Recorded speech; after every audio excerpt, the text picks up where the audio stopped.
Yes, voilà Tindika Télévision. Kamwasi Molobeli, ya grand prêtre Béton, Kamwasi Chilombo, mwana ya Suka ya Kasalu, Marte, Motema ya Sphinx, Mbote Nabino, Nyonso epai wapi bozwami, bomipesi ngonga, bose sacrifier, pona kolanda ngai, simple Molobeli, humble serviteur pour nous couper sa bino kaka information o ezali motuya pour la République démocratique du Congo pour na bino pimelanga beloka kolia me ko pimelanga information te pimelanga imbongo ko pimelanga actualité te kamwasi abandi lelo todo sur la masolo ebele bolemba ngai te po ngai na lemba kabino te cher internautes lisolo ya liboso ezali bongo Kalev Mutong Akimite,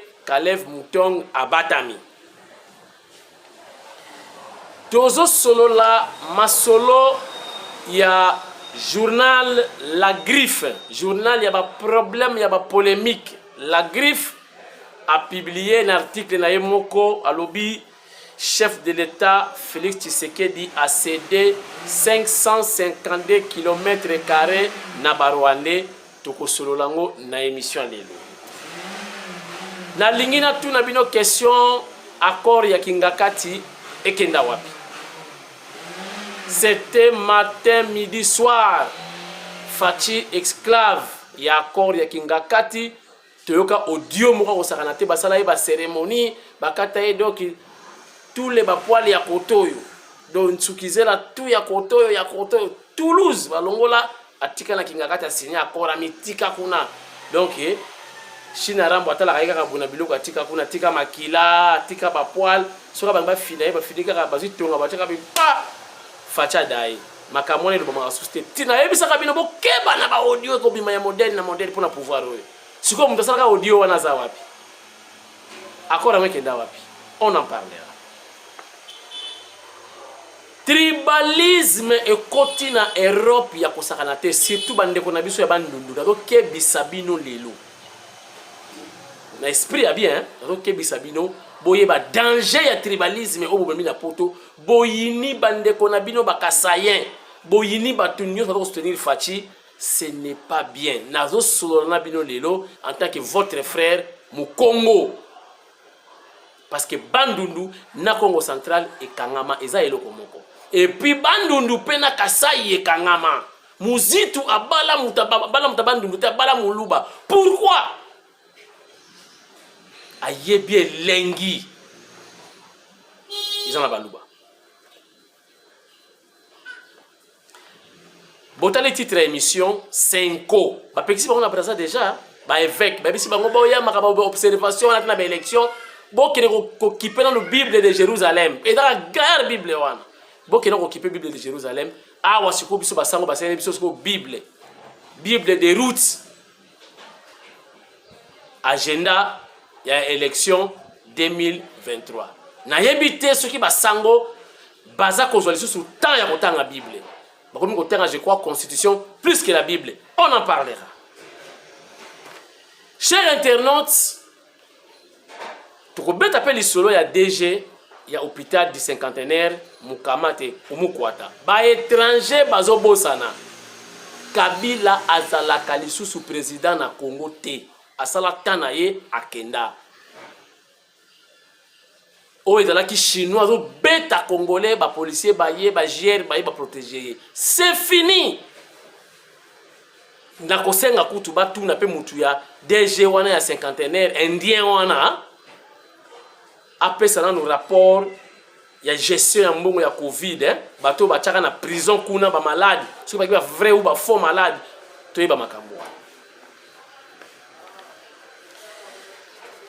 Chers internautes na ko beta pe Kabasu Babu Kabasu Barbe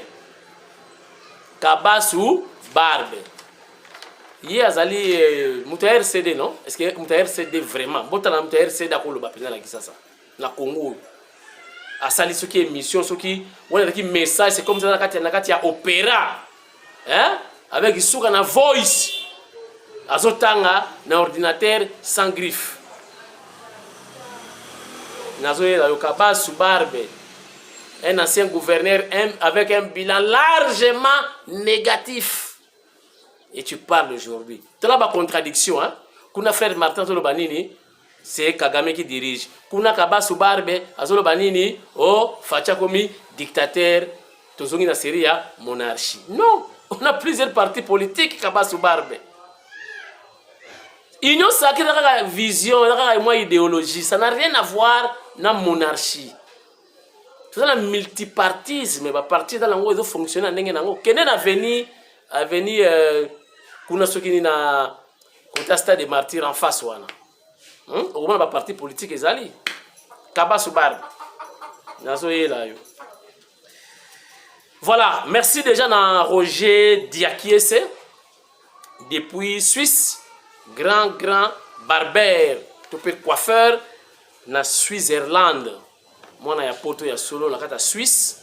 On ba poto ya solo boyoka bosa boyoka jalousie parmi ba poto ya solo Suisse ezali. Donc moi na Switzerland, Roger Diakiese na bosanité Nico Business, président Nico Business na Katanga, Lubumbashi, bo soutenir nani? Bo soutenir nani président Nico Business? Bo soutenir Yayona aye, Yayona aye, Jonas Mutapiel, Pierre Ruminige Rubuz. Mwebi Ruminige Ruminige mususu abimi kuna na Katanga. Deux fois te bokoyoka lisolo eza nini na émission lelo aza nani ayeli nini auti wapi tokobeta lisolo lelo na tindika émission bandi tobetaki lisolo ya Kalev porté disparu. Cher internaute, ba information eye Kalev akimate. Kalev aza na Kinshasa grand kobatama na kundu donc na kunda lope na kunda batware grand kobatama abimate. Ba avocat na yeba lobi non ba violer constitution nini lisusu. Oh, selon la loi faut pas longola no mandat d'amener ou mukamate ou mukwata, faut pas longola ngonano. Mais bon ebisanga nano, je ne suis pas juriste. Natana maîtrise makamwa ya justice, cher internaute. Mais est-ce que muto batindeli 3 convocations ou 3 invitations azoyate? Oh ya kezala kanini? Na moi notion muketo za nango. Toyebi que so bapesi mutu invitation à liboso to pe convocation à se présenter. Yami balé à se présenter. Yami so kezala kanini? Umukamata, umukwata, kwata mancha. Alors ba avocat na ye ba lobi non. Ils allaient violation, il y a loi ba négocier à tundu kutu soit commis parmi ba avocat na ye à tundu donc à lobi non, azana ba secret d'état à dévoiler yango te bo to batela ye nanu to respecter ye nanu. Kuna nga na kokota te mais na informer bino que c'est que Kalev akimate, Kalev azana batware, azana kunda grand kobatama. Donc bakozwaye kaka. Donc il va se présenter. Mais balobi batikana no mandat d'amener ou mukamate wanted balongolango nan. Mais non, cher internaute. Mais yo ba pesi invitation en bonne et due forme. Aujourd'hui on se présenter pourquoi? Aujourd'hui défier l'état, aujourd'hui défier justice.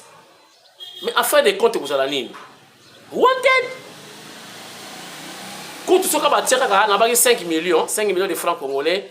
Balukisa ye oya ayebeska azali bazwaye ozali kambia seconde avec ba mia ya mikolo gouvernement peso bimate fati pe côté wana lamuka nana so moni union sacrée rezo simbate bukango zo ba des yeux mususu la lifu mwa di tungola chef de l'état so moni blocage mususu ira union sacrée banoko bayaki banimaki vision mais baye komi kola ba intérêt tout ça ba komba imposer tolingi bouye soit décision de chef de l'état réfléchir bien mais ils ont l'équisa ngonga parce que tout est bloqué actuellement crise ezali il faut qu'on se le dise.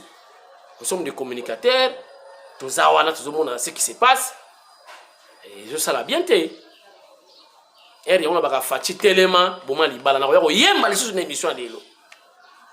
Fati lamuka mwandam, sorry, lamuka mwandam, béton.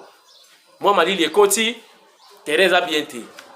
oza mokonza mboka zwa ba décision peut-être ba décision monsieur koza la paix impopulaire mais ce qu'on prend pour l'intérêt na biso zwa ba décision wana.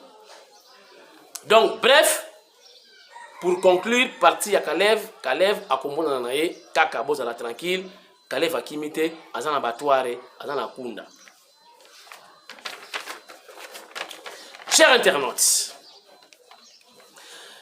journal La Griffe. Donc na landeli bango mwanda mona yebi ke na yoki tsuke no ba suspendaka bango période moko boye. Donc bazali journal ya ba polémique, journal moko ya ba donc na ebité. Baki ko koma penza ke non à la une hein? Non.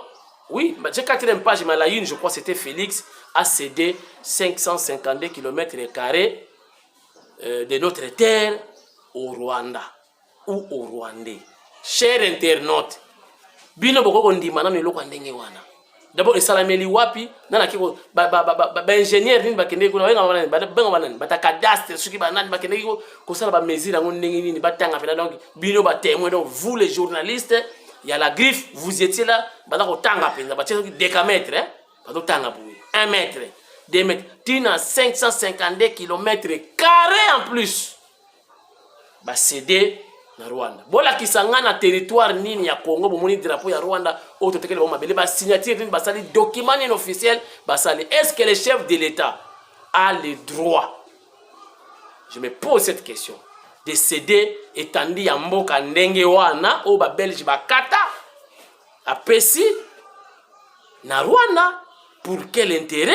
Muto a sali élection bibi président au vu de tout le monde que azota mona ba avion pena ya ancien modelo ya Diego Kao a risqué vina yi avec sa femme na kati ba avion ça ba campagne. Donc avion oyo boko sala 3 heures de temps boko sala 4 heures 5 heures likolo pour akoma président. Non, chers internautes, excusez-moi, sorry. Voilà, je disais sorry parce que dans coup de fil outil Suède, hein, mutu mwa na Suède alobi image oyo Israël mutumbo zo lekisa. Bon ngana tali yango tena ngana ba réseaux sociaux na yebite ke mutumbo mutalakisi yango pona esika bo muni hôpital wana mai ezotanga ezana Cameroun, ezana mama ye moté. Mutu auto benga alobi mutu a publié ki image mutali boso c'est Camerounais na site mona Cameroun, baza ko expliquer pe ndenge hôpital wana eza kotanga na Cameroun et non na RDC. Donc il a fait ses commentaires, on a un commentaire on a été. Donc bref, il a dit fausse information, image wana o bo moini mama ye mama ezo tanga ba che cantine. Ba le beza isa mama ye monté, isa l'un ya ba hôpital na ba hôpital voulais-je dire, ya na Cameroun hein. Voilà, merci. Je crois il est kindé appel na kenoko zo boyoka téléphone est sonné. Merci beaucoup. Voilà. Donc nous allons continuer. Je disais que ils allaient fausse information. Fachi ne peut pas céder 552 km na Rwandais. Pourquoi Bacheka a 600 km? Il faut être à 552 km². Donc bango Rwandais a besoin de 552 km kaka. Mapé sa bango. Non, ils ont fausse information. Journal wana et puis muta combien comme na Elliot Yalo biloko aboye so na ki muta justice to bengisi Elliot Yalo. Donc il est avec décamètre. Donc qu'est-ce qu'on a parti on a tout na batino sur est. Pour le belamingi est. Batino kono sur est. Oyo ba moni ja ke no ba Rwandais ba ye ba bengani bango ba lobi ke facha pesi biso mabele bo benganga. Batino sur na est. Oyo ba moni ba Rwandais ba ye armes, munitions, ba administrateur, ba tout les autorités ya Rwanda ba ye na mabele ba lobi quitter. Apesi biso mabele oyo na président na bino bobenga ngai boyebisanga eza na territoire nini. Voilà, c'est quand ba ko kanga yo oh dictature ba komo kanga ba journaliste état de droit ngone yangoyo IDPS ngone yangoyo. Voilà, donc ngai mutu lokola Elliot Yalo wana donc ngai na kuzwaye mon frère inde nzela ngako avec décamètre la kisa place nini Félix Ateki Mabele apesi na Rwandais. Et pour quel intérêt? Et pourquoi seulement des Rwandais? On a combien de pays voisins? Je crois 9, hein? Si je ne m'abuse. On a 9 pays voisins. Si je ne m'abuse. Vous excusez-moi sur la Bossani. Alors, 9 pays voisins, tout ça na Bango Awa. Pourquoi tu coupes ça na Angola? Pourquoi tu coupes ça na Brazzaville? Kaka Rwanda. Matin, midi, soir, Rwanda. Pourquoi? c'est triste. Donc Congolais azondima bakonzi na yete, azondima bandeko na yete, azopesa valeur libanda. Même langage de ma frère Martin. Soko landeli kaka omona ka frère Martin. C'est le Rwanda qui dirige, c'est Kagame qui dirige. Si c'est réellement Kagame qui dirige, est-ce que comment il peut encore demander l'espace ou la terre à un autre président? Il viendra s'installer ici directement sans problème, sans guerre, parce que c'est lui qui dirige. Aroya Azui, Atie Batunaya, Tongi Bastad, Tongi Hôpitaux, Rwanda Santé, Kigali, Saoudi, c'est fini. Mais pourquoi faut Fachi à céder les sous pendant que c'est Kagame qui dirige? Quelle contradiction! C'est compliqué, pour comprendre. Donc, botira osala ba kokoma ba titre ndenge wana, ya te po journal etekama, et puis bazu source information bazu on a CIA. Na ebisi bino banda tongo cher internaute na bandi kokota na ba site ya CIA banda tongo. Ah! Nazo mona rien. Na ko donc CIA la terre du Congo. CIA espace CD na monité. Ah! Non non non non non non non non non. Bon, tu comprends kaka. Na kena makambo ya accord ya Kingakati, on n'en parle plus hein? Voilà. Les Congolais. Deal, hein? On n'en parle plus hein?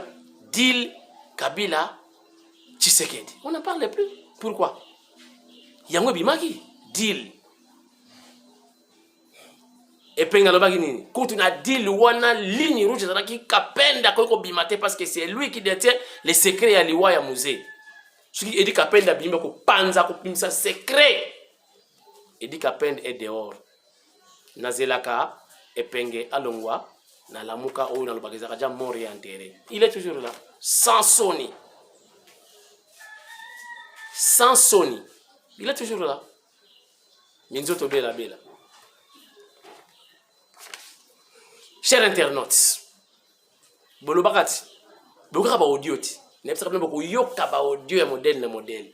Basala ba pacte, facha longola bilamba, apesa kotoyo, apesa kotoyo, apesa tout, apesi kuna, amitika nzoto mobima na kinga kata, tika baguta makila, na yepte pouvoir o ekomi maraboutage bien nini.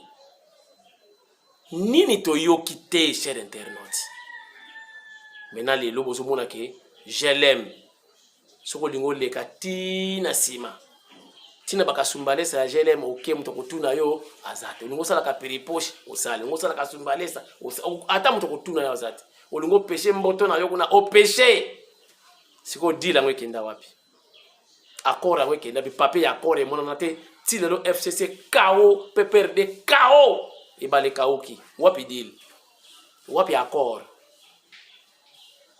Et maintenant, les députés réclament maintenant leur poste au autre signe qui to boba mabunda, enfin, boba politiquement, boba mabunda et sikoyo yewana lali makale kale, siko ba poste na biso wapi, bakomi kocha makele derrière qui le chef de l'État, le seul et l'unique Mfumu Waditonga ba boko po na fachi malgré mpiaka.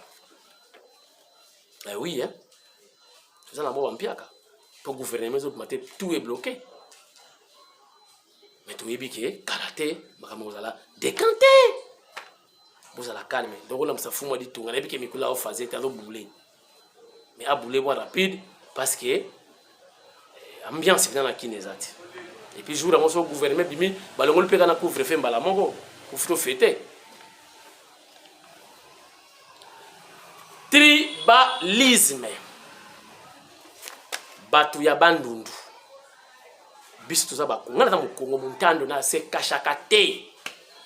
Nous sommes des frères. Mais botika comportement wana. Na poto bolingi lisusu bandeko na baka sayete. Et komi mabe banda ba kosa bido que frère Martin et votre frère di bandundu. Azali mutu ya bandundu te ngaka mwasi muna yebisi bino. Yango so bona nga recensement te.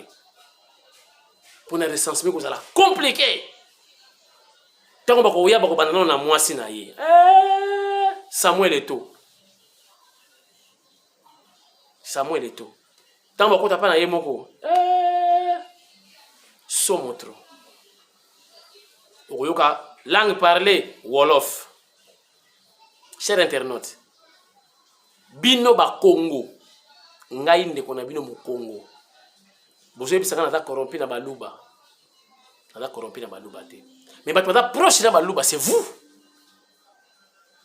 kasai bakina kanzela bandu nti na njiri kaka wana oleki pita bakasongolunda tu oleki masamuna oleki kenge okomiti na kikwiti surtout continuer national numéro soki 2 soki 1 yango ke iti oleka nanda kwa fachisa na mbujima yokoleka ngop na boui kaka na prince wana nzela ka moko goudron wana tobenga ka chaussée prince faut comprendre to lobanga na linga la prince okoleka wana do mutabandundu na muluba baza bandeko bosa bokanga na makolo et yango bozo mona muzitu abala muluba autour de pourquoi vous critiquez des baluba vous avez des femmes luba chez vous à la maison avec isukaï n'a pas vraiment mis bon ça n'a rien botika tribalisme mes frères ya kwang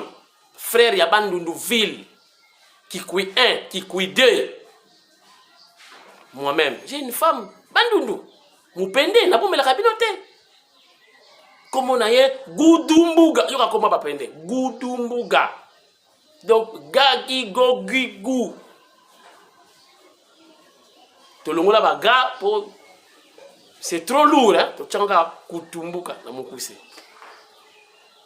non botika makambu wana boliko mona baluba te na poto ko so bango te na ba bis na ba métro na ba pharmacie mais c'est méchant vous êtes des frères supposons net le baluba dans la pouvoir il va pas dans pouvoir dans l'art hein pouvoir c'est le périum c'est de l'argent les moyens la force les loyo baluba la force pas la pouvoir mais ceux qui lobby ou lobby kuna bilo batabandu de ce que vous pouvoir baluba avec leur force na mbongo est-ce que vous êtes à l'aise oh bon ça la bango lelo est-ce que lobby va continuer la temps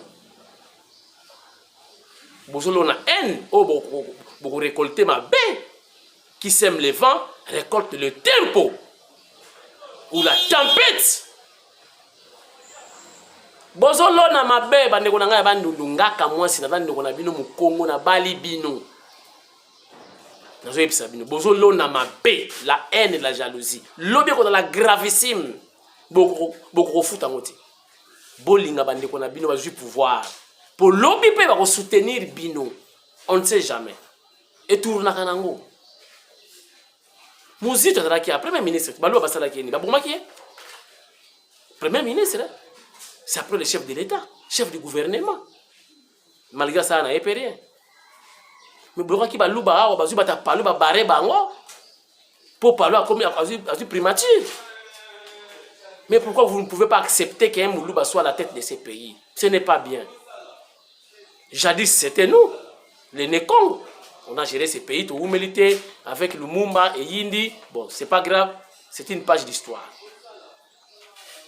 Bangala Barenier, Bakatangia Barenier, Naba Moussousi Badout Barenier, Nasuka Moulouba Zui. Bon, c'est une chance. Ceux qui ça bien, Inch'Allah, ceux qui ça peut bien te. C'est rotatif, cher internaute. Fachatikali avec président éternel te. Non, ce n'est pas bien. Ce n'est pas bien. Ce n'est pas bien. Mais bon, si vous continuez comme ça, vous continuez à haïr vos frères Louba, Kassayen, Bozolona, et vous allez récolter. Et vous allez pleurer. Il y aura graissement dedans ces jours-là. Beaucoup se rappeler l'émission. Délice ça, la lobby fini.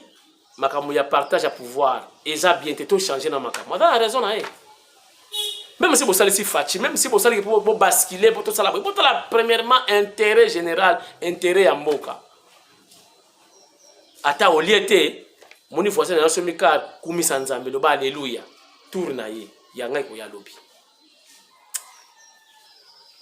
5 ans, cher internaute, va exagérer. Na yebite ce qui va sango, ba sur na tanya ko tanga Bible, Maria Losako, autondi grâce à Bible de Jérusalem. Mokonzi azali na yo alimbisi yo soki yambo ya basi nyonso apamboli pe Yesu mwana na yo Maria Losako mama Basango bakomi plus politique que les politiciens eux-mêmes. Basi basali Bible, balongoli Bible de Jérusalem et comme Bible feuille de route donc électorale. Donc Bible de Jérusalem électorale. Bozo ça la soni. Boza la calme. Na yebeta na lisolo moko. Fachi est au pouvoir. To yebi ke akoleka na ye normalement akoleka. Mais en tant que le chef de l'État, il a une possibilité de tricherie. Oh, mais possibilité, ça a le pouvoir. C'est l'impérium. Attends, vous avez quel est le choix de deuxième mandat pour ça. Attends encore. Vous voyez bien. Nous n'avons qu'à s'abinoter. Vous avez poussé na banzela mabena makanisa na ngote. Vous ça la feuille de route. Et ça on l'a ya mawa. Et vous verrez, Fatia vous a deuxième mandat, malgré la pression, il y a Foukama. Vous a deuxième mandat. Wana boye bayango Fatia vous a la mandat mon côté. Wana boye bayango walai. Boye bango. Bossa la Bible, bossa la dictionnaire électoral, bossa la tout ce que vous voulez.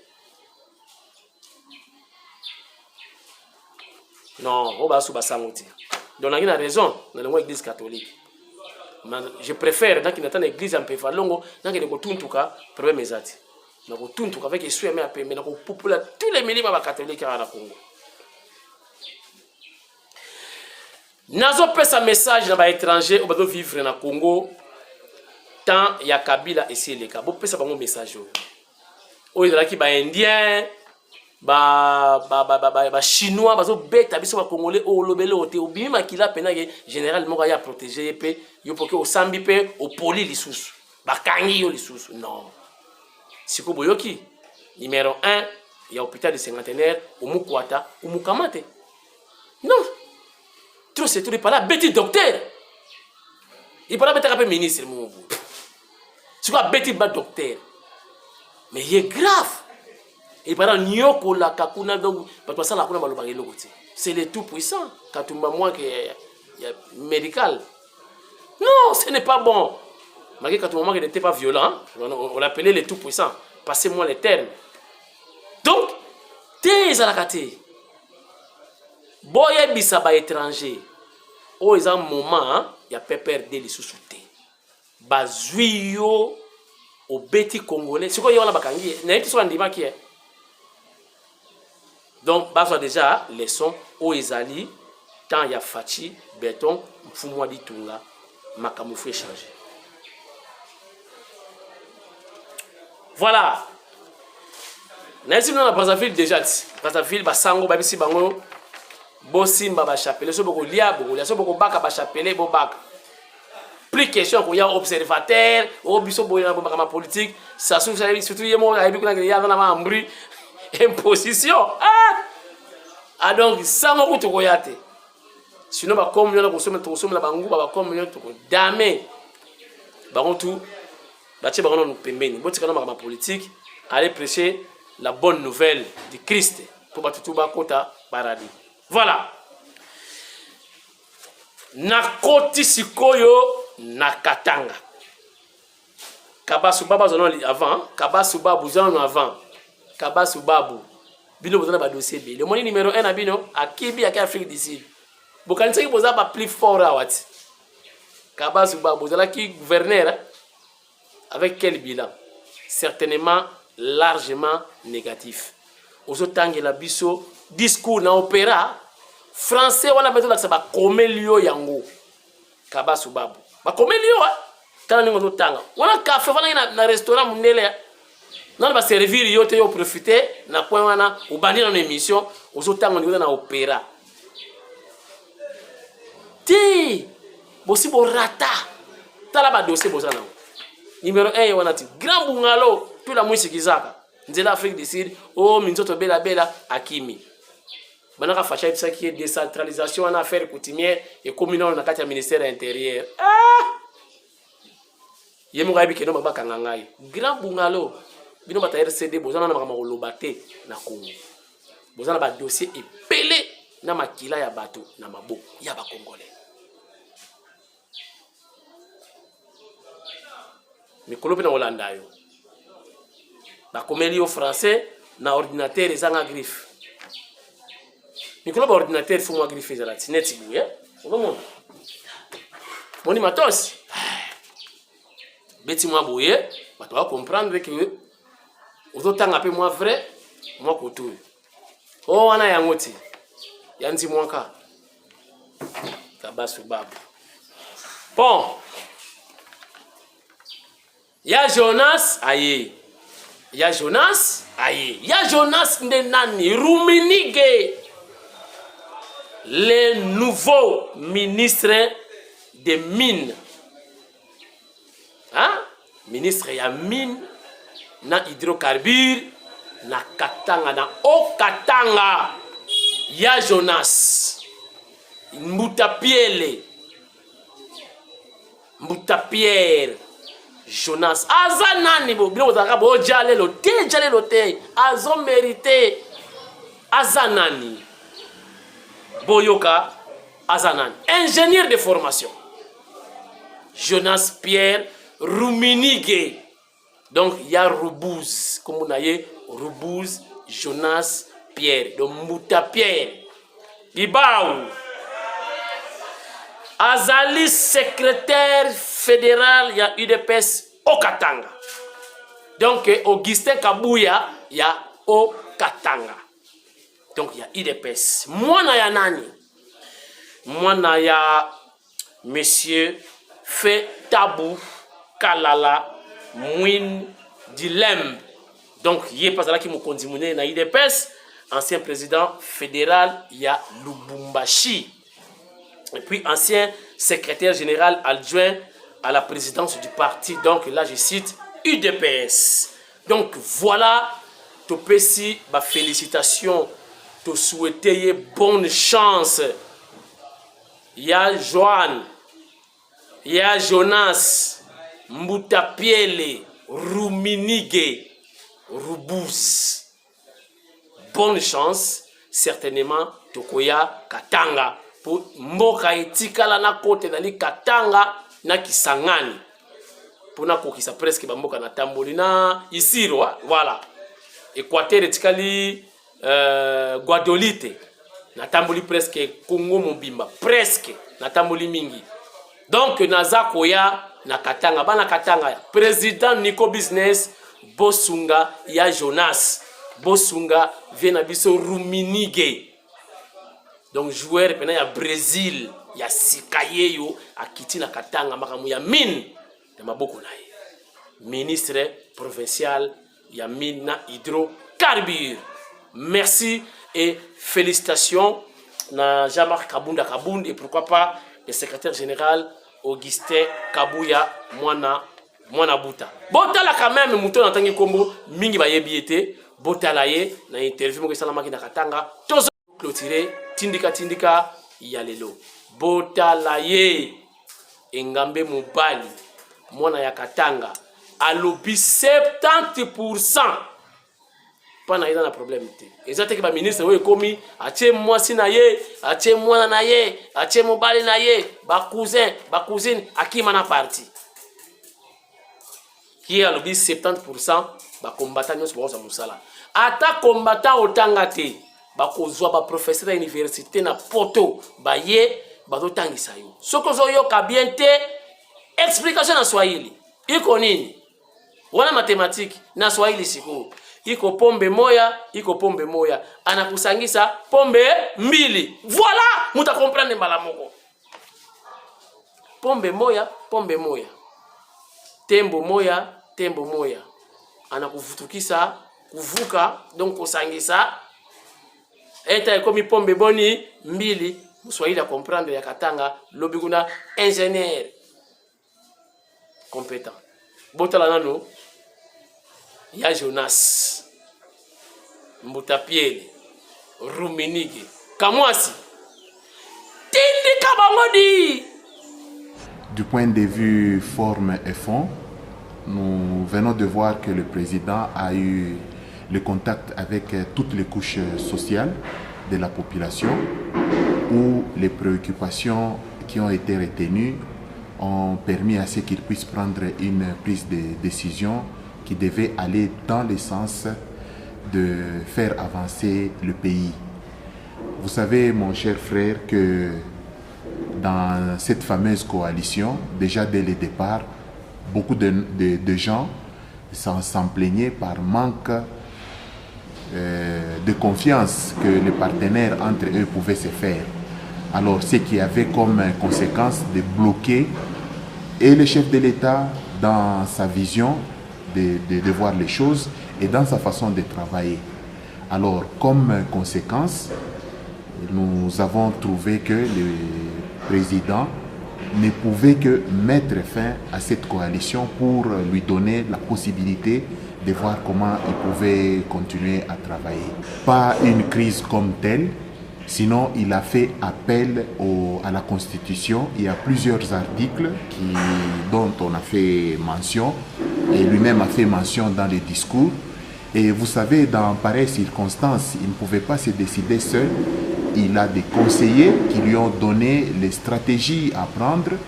Il a fait appel au texte, et ce sont ces textes qui lui permettent de prendre une décision qui va dans le sens d'apporter un vent nouveau pour le démarrage de la RDC, notre pays. Ce n'est pas une dictature quand il va intimer ou intimider les élus nationaux par rapport à la dissolution de l'Assemblée nationale. Vous savez, le président de la République, en tant que fils issu de l'UDPS qui prône le progrès ainsi que la démocratie, il ne pouvait pas agir de cette façon.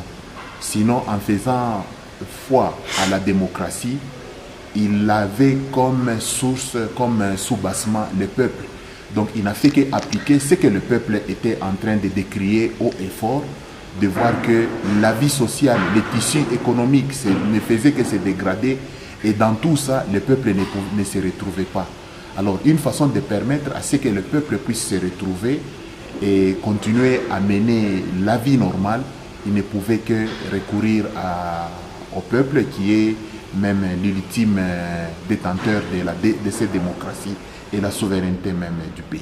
Voilà, bomoniye yewana malgré interview ozalaki molili mais zaki c'est juste pour bomona ye azanani nani oyo tulakisi bino to mettre bino lisolo. Merci na Jade Alison Lokofa. Voilà, Lokofa. Voilà, je disais donc Jade Alison Lokofa. Donc maman na ya tindeli ngai message depuis poto. N'abord moi na ya botama na mois de mars. Donc Jade Alison Lokofa. Voilà. Merci beaucoup na bino tout botali tindika ya lelo. To kabwani kaka na nzoto na molimo toza ensemble. Oyo kamwasi na bino andima a se sacrifier pour na kopesa bino masolo information actualité. Merci na Jenny Ndaya Kayembe. Merci na Angèle Mpumbu na Virginie. Merci na Christine Mpinda wetu motema ya Josephu Mpinda. Émission esili biso na bino toza ensemble soki nzamba lingi ichanla lobby tokokuta na pona émission mususu. Merci botikala bien numéro yangona tobenga naka okomelinga na répondre te za na o tempo parce que makambo za ebele na ko répondre yo kaka mieux vaut tard que jamais. Merci beaucoup mutunanga Jacob na Switzerland et yokani adage asika mikolo tolobi nini bakoyeba biso bien bokoyeba biso bien biso banani bakongole